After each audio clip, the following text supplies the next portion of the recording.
Buenas tardes, profesor Corrales. Bienvenido a esta sesión. Gracias por aceptar la invitación para hacerle algunas preguntas sobre el tema de sostenibilidad. Y esta entrevista que le hago forma parte del material que deben manejar los estudiantes de la materia, investigación y sustentabilidad en la Universidad Metropolitana. El profesor Corrales es venezolano, es especialista en temas de desarrollo internacional y economía de la globalización. Es ingeniero mecánico de la Universidad Central de Venezuela. Es diplomado en políticas públicas del Centro Interamericano de Administración Pública de la OEA en Washington. Es magíster en planificación del desarrollo del CEN desde la UCB. Dirige la ONG Respuestas al Desarrollo y forma parte también de la organización del Grupo Orinoco. Es individuo de número de la Academia Nacional de Ingeniería y del Hábitat. Muchísimas gracias por atender esta entrevista y el propósito de hacerle estas preguntas es facilitarle el conocimiento a los estudiantes de esta materia. Entonces, bueno, sin más especificaciones, comienzo a hacerle las preguntas eh, relativas al tema del desarrollo sostenible. ¿Okay? Bueno, para comenzar, la primera pregunta es muy simple. Para usted, cuáles son los conceptos fundamentales del enfoque del desarrollo humano sostenible? Bueno, muchas gracias, María Antonieta, por esto.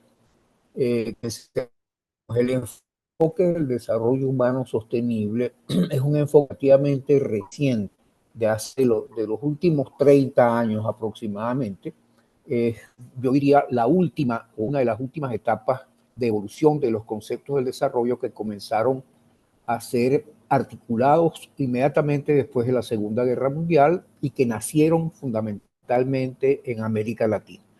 Los conceptos fundamentales de ese enfoque tienen que ver, por una parte, con la persona humana, por otra parte, con la manera en que ella logra crear capacidades y valerse de ellas para alcanzar logros, para realizarse, y tienen que ver con las instituciones. Esos son los grandes campos. Entonces entro en el campo de la persona humana, el concepto de libertad plena, el concepto de realización. La realización consiste en poder vivir la vida que una persona tiene razones para valorar. Y para ello le hace falta haberse dotado de capacidades humanas y que no haya ningún factor exógeno que le impida utilizarlas para realizarse. Es decir, como dije antes, para la vida que tiene razones para valorar.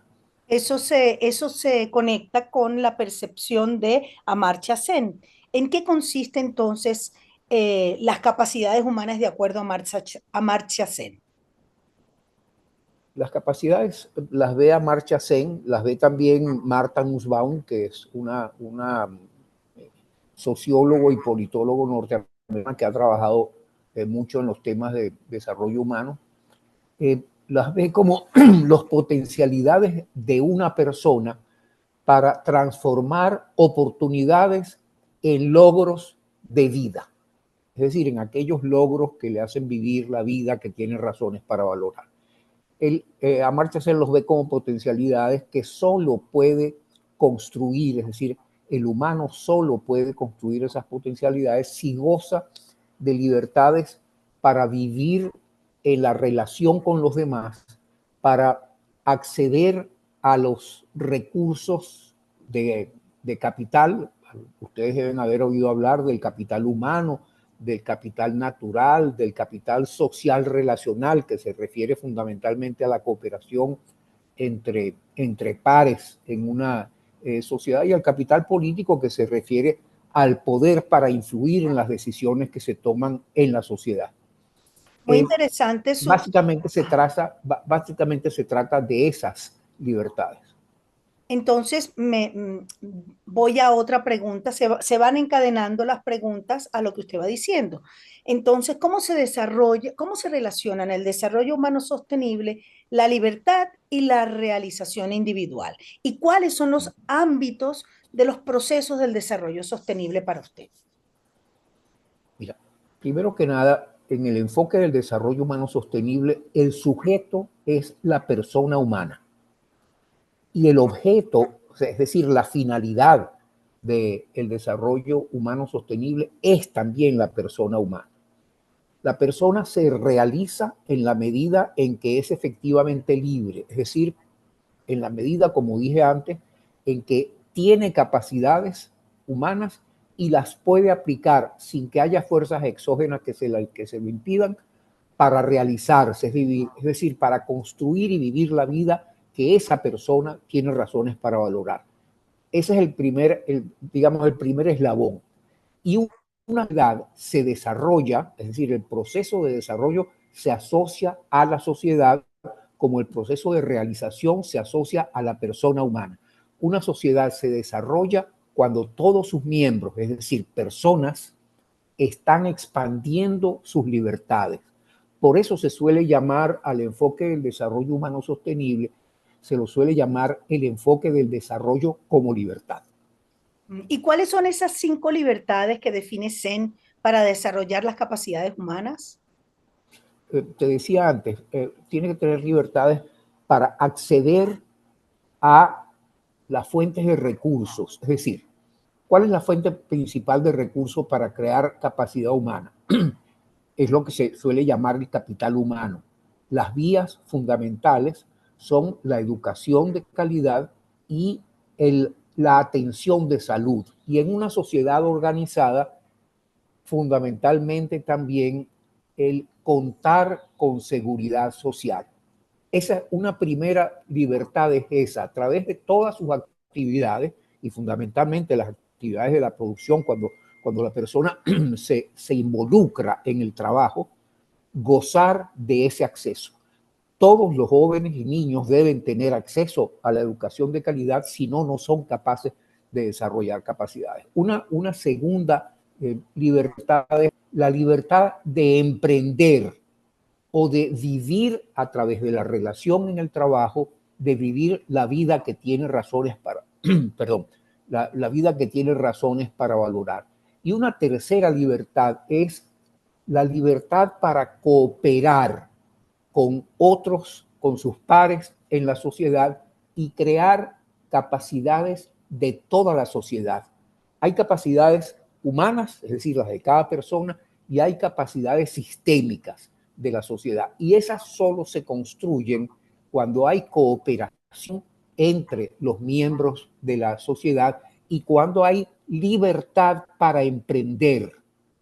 El Estado, que debe administrar el sistema de derechos, el sistema por el cual se protegen los derechos de las personas, no debe asumir él funciones que le corresponde asumir a cada uno de los individuos miembros de la sociedad. Uno de los derechos que tiene que proteger el Estado es el derecho al emprendimiento humano. No sé si esto queda libre y es fundamental Sí. en este momento No, en sí, Venezuela. está muy claro la relación que hay entre desarrollo sostenible y libertad, y desarrollo de capacidades, y capacidad y agencia. Profesor Corrales, ¿cuándo una sociedad sigue un curso ideal de desarrollo sostenible para obtener los logros de desarrollo? Mira, es un tejido de pensamiento que no me va a ser fácil repetir de la misma manera que está escrito, por ejemplo, en los documentos que hemos compartido, pero voy a intentar. En un curso ideal de desarrollo se dan todas las condiciones de las que hemos hablado. Lo primero es, los miembros de la sociedad son libres para crear capacidades y para utilizarlas en su propia realización. Cooperan con los demás miembros de la sociedad y crean capacidades sistémicas. Es decir, crean, por ejemplo, capacidades de la economía para que se produzca progreso de toda la sociedad. Crean capacidades, por ejemplo, de los sistemas de salud y sistemas de educación para que muchos miembros de la sociedad se beneficien de oportunidades de educación y de salud de calidad. En la economía, que funciona porque se han creado estas capacidades, se crece de manera sostenida. Si es que hubiese algún impacto exógeno al proceso de crecimiento económico que desviase a la economía de su rumbo en un proceso ideal, muy rápidamente la sociedad regresa a su rumbo que había perdido por un instante. Si no lo hace, puede entrar en problemas serios de los que podríamos hablar y probablemente me harán una pregunta con relación a eso. Sí, pero en el proceso en el cual se está progresando económicamente, todos los miembros de la sociedad tienen oportunidades de progresar individualmente como familia. Se da en la sociedad una disminución progresiva de la pobreza si hubiese partido de un nivel en el cual había niveles de pobreza relativamente altos. Las instituciones eso garantizan iba justamente a esa pregunta, profesor. ¿Qué importancia tienen las instituciones en las dinámicas del desarrollo? Las instituciones tienen dos familias de funciones. La primera es garantizar los derechos de todos los miembros de la sociedad. Cuando en una sociedad hay valores apreciados en común, por ejemplo, cuando se aprecia la propiedad privada, cuando se aprecia el acceso a la educación de calidad para todos, esa sociedad a través de instituciones los protege con derechos. Es decir, los derechos son protecciones que el sistema institucional de una sociedad le da a aquellos valores que la sociedad comparte. El derecho a la propiedad, el derecho a la seguridad de la familia, en fin. Pero el segundo grupo de funciones que tienen las instituciones es mantener en funcionamiento lo que antes describí como el proceso ideal del desarrollo.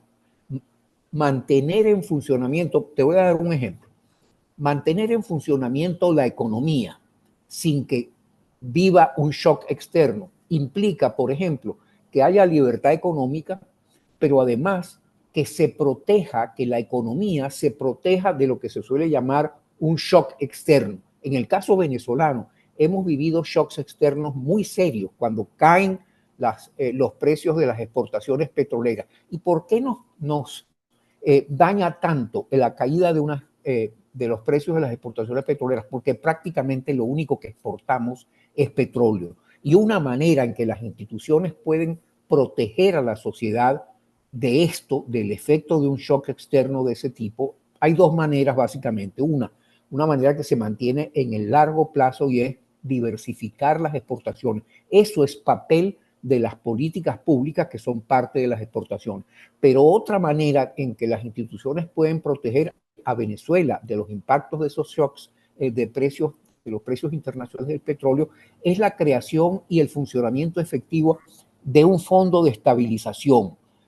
Cuando caen los precios de petróleo, del fondo de estabilización deben salir recursos para que no se detenga el funcionamiento de la sociedad, para que, por ejemplo, sigan funcionando en buenos niveles los sistemas de educación y de salud. Cada vez que hemos vivido un shock externo de precios, lo primero que se daña en Venezuela son los sistemas de salud pública y los sistemas de educación.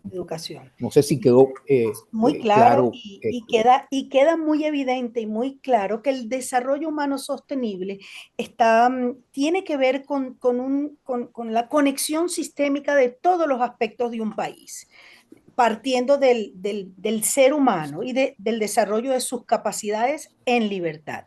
Y le hago esta siguiente pregunta: ¿por qué son importantes los imaginarios para el desarrollo sostenible de un país? Bueno, los imaginarios, primero que nada, son los conjuntos de valoraciones y de creencias que comparten grupos sociales o toda una sociedad. Uno de los componentes de los imaginarios que es muy importante para la cohesión social, para la cohesión de una sociedad, es lo que se suele llamar los mitos originarios de la sociedad. Los venezolanos tenemos unos mitos de que, la independencia americana prácticamente surgió de Venezuela. Los compatriotas que son militares comparten en sus imaginarios un mito necesariamente mentira, quedemos claros. Un mito es un valor que se asigna al origen de una cierta cualidad de la sociedad. El mito de la independencia, el mito de que la independencia de América dependió de la independencia americana, la cual a su vez dependió de los militares venezolanos, que en realidad no eran militares, eran venezolanos a caballo, llaneros, casi todos, comandados por unos cuantos criollos que perseguían la libertad de la sociedad. Pero alrededor de eso se construyó todo un mito, es decir, todo un conjunto de creencias que constituyen el imaginario. Pero pertenece al imaginario también, por ejemplo, el apego a la libertad. Hay sociedades, las sociedades a fines de los años 80, las sociedades de Alemania Oriental, de Polonia, de Hungría, de todos los países que estaban bajo la égida socialista, esas sociedades realmente tenían 70 años en esto, algunas de ellas. Rusia tenía 70 años, pero la Alemania Oriental tenía 50 años. Esas sociedades, porque sus sistemas educativos habían ideologizado de determinada manera a la sociedad, habían perdido el apego a la libertad individual. Qué interesante. Sin embargo, apenas, o sea, porque los imaginarios se mantienen y se transmiten de generación en generación. Sin embargo, apenas hubo la primera chispa que se produjo precisamente en Alemania Oriental, la chispa cundió por toda la Europa oriental. Y se hicieron realidad nuevamente los anhelos y las decisiones de luchar por la libertad individual. Sí, qué interesante. Los imaginarios, te darás cuenta de lo importante que es para una sociedad, por ejemplo, que haya cohesión social, que los venezolanos seamos unidos y no estemos en confrontación permanente, es importantísimo para que podamos ponernos de acuerdo, cooperar. Una de las capacidades o una de las fuentes de capacidades es el capital social relacional, es decir, la cooperación. Si los venezolanos estamos desunidos, si no compartimos una visión futura del país, no somos capaces de cooperar, no somos capaces de hacer esfuerzos en la misma dirección. Entonces, eso explica. Y eso me lleva a preguntarle esto: ¿cuál es el rol de los actores? ¿Cuáles son ese rol para el logro de los objetivos de desarrollo de un país y en el caso nuestro, en Venezuela? ¿Cuáles son esos roles y el valor de esos roles? De los roles, bueno, en realidad se puede hacer identificar una multiplicidad de roles, pero yo voy a tratar de resumir. El rol de cada uno de los ciudadanos no se puede separar del rol que tienen los líderes en cualquier actividad. Por ejemplo, en el sector educativo, el rol de un maestro es un rol en el cual la responsabilidad es enorme de hacer accesible al niño o al joven conocimiento, de hacer que ese conocimiento no sea estático o no sea, en todo caso, digerido porque lo imparte el maestro o el profesor, sino que sea el resultado de que ese conocimiento sea el resultado de una interacción en la cual el alumno está poniendo en práctica las capacidades que ha creado. Entonces, ese es un rol muy específico, el del maestro, pero en general hay en el área social, entre los cuales están los roles de los maestros, por ejemplo, roles de los líderes de educación que tienen que estar permanentemente contribuyendo a renovar la orientación de la educación, pero en el campo político están los roles de los dirigentes políticos, y aquí voy a tratar de unir con los imaginarios porque hay algo muy importante. El mayor peligro que ha tenido la democracia desde que existe, desde la época de los griegos, ese mayor peligro se da a partir de los años 30 del siglo XX en la figura de un líder político que es el líder populista. el líder populista, en lugar de contribuir a que haya unidad en una sociedad, a que haya cohesión, el líder populista, simplificadamente, el líder populista imagina la sociedad dividida entre los buenos, que son la figura que él exalta del pueblo, y una élite que es siempre corrupta, que traiciona los intereses del pueblo. Y se Y el construye un líder populista imaginario.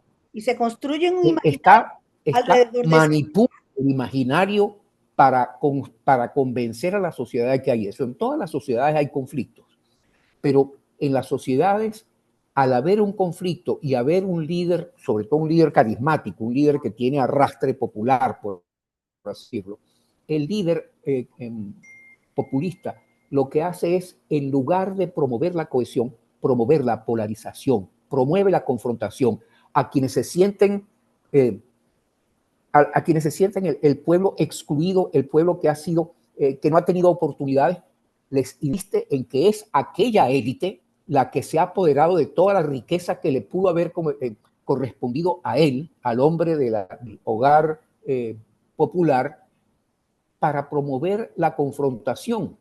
Y hace lo que nos ha sucedido en los últimos 25 años en Venezuela, hace que la sociedad, en lugar de unirse, desarrolle unos imaginarios no compartidos, no comparta una visión de futuro, que es uno de los componentes fundamentales del imaginario, se divida y se confronte. Eso en el rol, volviendo al tema de los roles, en el rol del político, un tema fundamental para el que tiene que estar preparado todo ciudadano, es para reclamar del político que promueva gran traición de esa promoción de polarización. Es que, por último, el líder político populista lo que hace es que, valiéndose del apoyo de ese pueblo al cual él le ha alimentado una serie de ideas de confrontación, valiéndose de ese apoyo, el líder populista captura las instituciones. Y eso nos sucedió a nosotros los venezolanos desde hace 25 años. Progresivamente fueron capturadas las instituciones y nos ha sido dificilísimo superar esto. Pero eso no fue inventado en Venezuela. Los primeros líderes populistas de gran éxito en el mundo fueron Adolfo Hitler y Benito Mussolini en Italia, que hicieron básicamente eso mismo, hicieron que se confrontaran sus sociedades y capturaron las instituciones. Y después intentaron hacerlo a nivel mundial. En América Latina, en los últimos años de la década de 1940, se desarrolla el peronismo, que es uno de los grandes ejemplos del populismo. En fin, en los roles fundamentales están los de un líder político que promueva la cohesión, la unidad y el progreso, que promueva la libertad. Y hay el rol del político populista, que hace absolutamente todo lo contrario. Un rol importantísimo es el rol que todos nosotros podemos jugar en la producción. Y en la producción, es decir, en el funcionamiento de la economía, quiero decir. Y en el funcionamiento de la economía hay roles importantísimos, tanto para el trabajador como para el emprendedor o para el empresario, dirigente de una empresa o dirigente del sector empresarial privado de la economía. Y hay roles en el área o en el ámbito cultural, ya mencioné el del maestro, pero el del investigador, el del profesor universitario.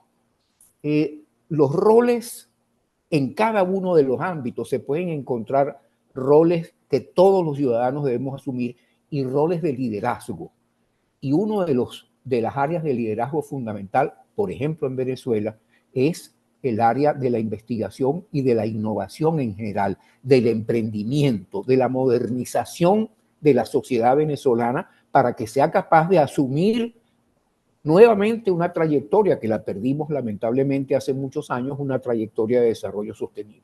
Pues mira, a lo mejor los aportes que usted Sí, no, está maravilloso y sobre todo el cierre que usted da dándole la importancia al rol de la investigación y del educador como investigador, que es el objeto de esta materia. Quiero darle las gracias, profesor, pero quiero extenderle la invitación para una nueva entrevista para seguir abordando una serie de preguntas y profundizar en los temas de desarrollo sostenible. Está visto que el tema del desarrollo sostenible tiene que ver con todos los ámbitos de desarrollo de un país y quedó muy claro con su exposición. Muchísimas gracias, profesor, y contamos con usted para la próxima entrevista. Muchísimas Muchas gracias. gracias a ti, María Antonieta.